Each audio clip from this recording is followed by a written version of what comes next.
Okay, तो इस video में हम अब सेशन 3 से स्टार्ट करेंगे। तो सेशन 3 में पहले देखते हैं क्वेश्चन नंबर 33। तो solve limit as x tends to infinity x minus x square log of 1 plus 1/x। इसमें हम क्या करेंगे, x अगर इन्फिनिटी की तरफ टेंड कर रहा है तो x को 1/y पुटअप करेंगे। अगर x इन्फिनिटी की तरफ टेंड कर रहा है तो y कहाँ टेंड करेगा, y 0 की तरफ टेंड करेगा। So this is limit as y tends to 0, 1/y minus 1/y square log of 1 plus y। अब लोगारिथमिक सीरीज़ आपको पता होनी चाहिए। लॉग ऑफ 1 प्लस एक्स की जो सीरीज़ होती है इट इज़ इक्वल टू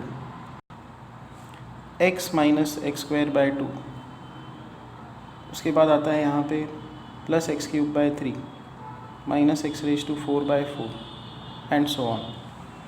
सो यहाँ पे आएगा limit as y tends to 0, 1/y minus 1/y square. और लॉग ऑफ 1 प्लस एक्स की जो सीरीज़ है वो हम लोग यहाँ पे अप्लाई कर देंगे। ये टेलर सीरीज़ एक्सपांशन इसको बोलते हैं। हमने ये ऐसे टाइप की चीज़ें देखी है कि टेलर सीरीज़ एक्सपांशन डिराइव कैसे करते हैं।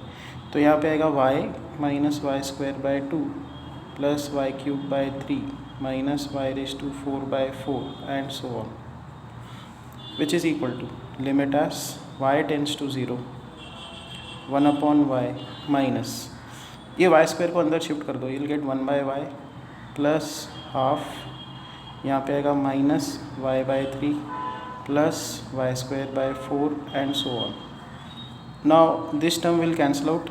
y को अगर आप 0 पुट कर दोगे तो ये सारे टर्म्स आगे के 0 हो जाएंगे, आंसर आएगा half. Next let us see question number 36। Evaluate the limit as x tends to 0 e raise to tan x minus e raise to x divided by tan x minus x। तो यहाँ पे what we can do is limit as x tends to 0 e raise to x and यहाँ पे है e raise to tan x divide by e raise to x minus e raise to x। हम लोग e raise to x यहाँ पे adjust कर देंगे, will have tan x minus x। So now this is limit as x tends to 0। दोनों terms में e raise to x common निकालो तो अंदर बचेगा e raise to tan x। इस e रेज टू x के टर्म को ऊपर शिफ्ट करो तो माइनस x आ जाएगा -1 divided by tan x minus 1, sorry tan x minus x। Now x is tending to 0, so tan x कहाँ tend करेगा 0, तो tan x माइनस x कहाँ टेंड करेगा, ये भी 0 की तरफ। तो e रेज टू एक टर्म है -1 अपॉन वही सेम टर्म है e raise to x minus 1 upon x and x tends to 0, वो वाला लिमिट हम लोग लगा देंगे, दैट इज़ log e। तो यहाँ पे बचेगा limit as x tends to 0 e raise to x into log e। log e 1 होता है, x को 0 पुट कर दो, e raise to 0 is 1, so 1 into 1 is 1। Next will see question number 37। तो limit as x tends to 0 a into e raise to x minus b upon x is equal to 2, और हमको a और b निकालना है।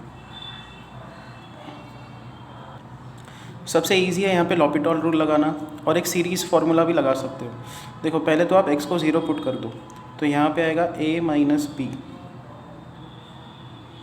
Limit as x tends to 0 upon x is equal to 2।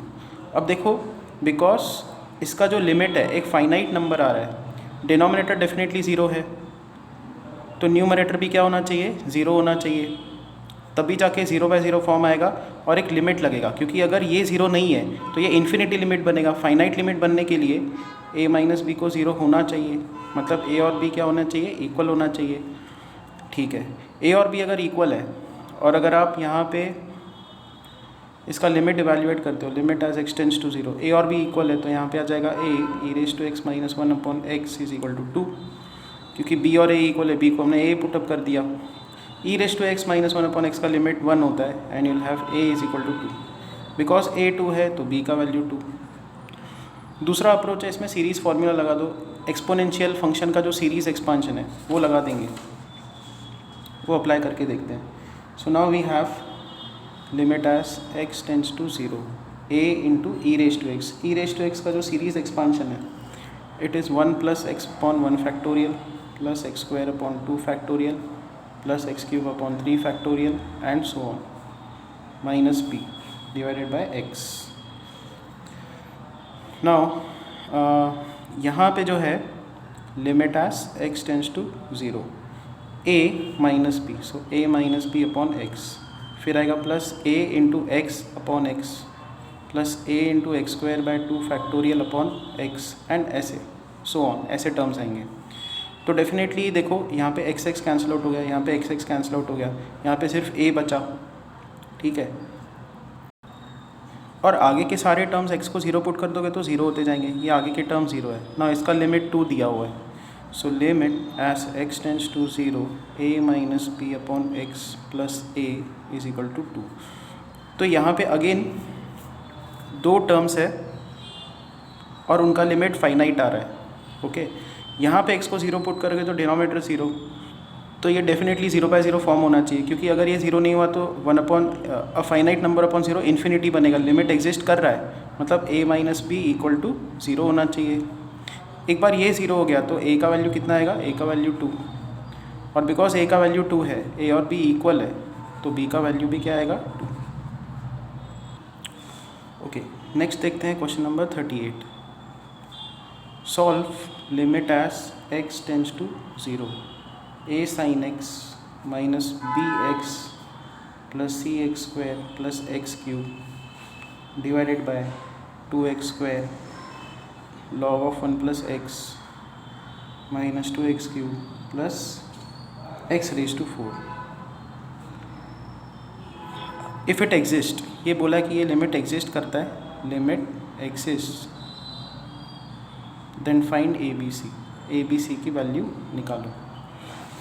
तो यहाँ पे हम लोग क्या करेंगे, अगेन सीरीज़ फार्मूला लगा देंगे। Limit as x tends to 0 a sine x का जो सीरीज़ एक्सपांशन है it is x minus x cube by 3 factorial plus x raise to 5 by 5 factorial and so on.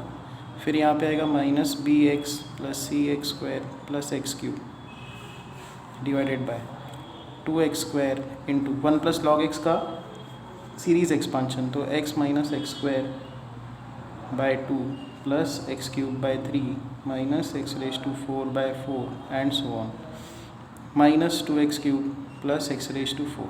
तो ये टर्म्स आते हैं। Now this is limit as x tends to 0। Now once you shift this term inside, तो यहाँ पे 2x cube बनेगा, यहाँ पे माइनस 2x क्यूब है, तो ये टर्म यहाँ पे कैंसिल आउट होगा। फिर ये टर्म जब इधर मल्टीप्लाई करोगे तो माइनस एक्स रेज टू 4 आएगा प्लस एक्स रेज टू 4, ये कैंसिल आउट होगा। ऊपर से यहाँ पे x, यहाँ पे भी x है, तो x का कोएफिशिएंट है a माइनस बी। फिर सी एक्स स्क्वायर है, तो यहाँ पे आएगा सी एक्स स्क्वायर। फिर एक्स क्यूब का भी यहाँ पे टर्म है, तो एक्स क्यूब का टर्म यहाँ से है 1, यहाँ पे है minus a by 3 factorial and plus a into x raise to 5 by 5 factorial, और फिर हायर पावर्स है आगे डिवाइडेड बाय इस 2x स्क्वायर को आप अंदर शिफ्ट कर देते हैं, तो ये आएगा 2 बाय 3 एक्स रेज टू 5, यहाँ पे आएगा minus x raise to 6 by 2 and so on. Now try and observe over here, इसका लिमिट एग्जिस्ट कर रहा है, ओके। नाउ अगर आप ये टर्म को इस टर्म से डिवाइड करते हो, देखो हर एक टर्म को अलग कर देते हैं, तो x into a minus b divided by 2 by 3 x raise to 5 minus x raise to 6 by 2 and so on. अगर हम पहले टर्म की बात करें, x 0 की तरफ टेंड कर रहा है, limit as x tends to 0, तो यहाँ पे क्या आएगा कि ऊपर एक x नीचे एक x कैंसिल आउट हो जाएगा। हम लोग सिर्फ फर्स्ट टर्म को ऑब्जर्व कर रहे हैं, तो यहाँ पे आएगा limit as x tends to 0 a minus b divided by 2 by 3 x raise to 4 minus x raise to 5 by 2। एक x चला गया हर कहीं से। अब अगर आप x को 0 पुट करते हो तो 1/0 इन्फिनिटी बनेगा, बट लिमिट तो एग्जिस्ट कर रहा है। इसका मतलब डिनोमिनेटर 0 बन रहा है तो न्यूमरेटर को भी 0 बनना चाहिए। यहाँ से हमको ये मिलता है कि a माइनस बी का वैल्यू है 0, a minus b is 0। Same logic हम लोग यहाँ पे लगाएंगे। अगर आप इस टर्म को, जो दूसरा टर्म है सी एक्स स्क्वायर को 2/3 x⁵ माइनस x⁵2 इसको डिवाइड कर दिया तो फिर क्या होगा कि ऊपर x स्क्वायर नीचे x स्क्वायर कैंसिल आउट होगा, तो c/2/3 x³ माइनस x⁴/2। फिर अगर x को 0 की तरफ टेंड करा रहे हो तो ये 0 आ जाएगा, 1/0 का फॉर्म आ जाता है। 1/0 इज़ इन्फिनिटी, लिमिट एग्जिस्ट नहीं करेगा। इसका मतलब c को क्या होना चाहिए, c को होना चाहिए 0। अब तीसरे टर्म पे आते हैं, ये वाला टर्म, तो x³ 1 minus a/3 factorial divided by 2/3 x⁵ minus x⁵6/2। फिर यहाँ पे ऊपर x³ का एक टर्म कैंसिल आउट हो जाएगा। फिर अगर आप x को 0 की तरफ टेंड करा रहे हो तो 1/0 का फॉर्म आता है। 1/0 इज़ इन्फिनिटी, लिमिट एग्जिस्ट नहीं करेगा। इसका मतलब ये टर्म 0 होना चाहिए, पहले ही 0 होना चाहिए। ये अगर 0 हो तो ये वाला जो टर्म है लिमिट एग्जिस्ट करेगा इसका, ठीक है। तो 1 माइनस a/3 फैक्टोरियल ये आता है 0। तो तीनों वैल्यूज़ आ गई। यहाँ से आएगा a = b, c = 0 एंड यहाँ से 1 माइनस a/6 इज़ 0, तो यहाँ से आता है a = 6। तो अगर a का वैल्यू 6 पुट करते हो तो b का वैल्यू 6। तो कहने का मतलब ये टर्म 0 हो गया तो ये पिक्चर में ही नहीं आएंगे, ठीक है, ये टर्म्स होंगे ही नहीं। तो बचेगा सिर्फ ये और इसके आगे के टर्म्स। तो अब ये रिमेनिंग टर्म्स क्या है, a का वैल्यू 6 है तो 6 x⁵5/5 factorial divided by 2/3 x⁵5 minus x⁵6/2 ये टर्म। और फिर इसके आगे हायर पावर्स भी होंगे, x⁵6 के टर्म्स होंगे, x⁵7 के टर्म्स होंगे। बट सिर्फ इसी टर्म से हम लोग जजमेंट बना सकते हैं। x⁵5 कैंसिल आउट हो जाएगा, यहाँ पे x आ जाएगा। x को 0 की तरफ टेंड कराओगे तो ये होगा 6/5 फैक्टोरियल अपॉन 2/3 हो गया। फाइनाइट नंबर आ गया ना, लिमिट एग्जिस्ट कर रहा है। और इसके आगे के जो भी टर्म्स होंगे वो सब 0 हो जाएंगे क्योंकि x⁵6 की मान लो पावर है, तो नीचे 5 नीचे 6 की पावर है। तो सपोज़ करो कि ऊपर x⁵6 की पावर का टर्म है, नीचे x⁵5 माइनस हाफ x⁵6 ऐसे टर्म है, और x⁵6 का कोई कोएफिशिएंट है k। तो ऊपर और नीचे क्या होगा, x⁵5 की कैंसिल आउट होगी power, kx upon 2/3 minus half x ऐसे टर्म्स आएंगे। फिर x को 0 पुट करोगे तो ये आगे के टर्म 0 होंगे, ये 0 बनेगा तो 0 अपॉन फाइनाइट इज़ 0। तो आगे के सारे पावर्स 0 होते जाएंगे। So this is the final correct answer. C is 0, A and B are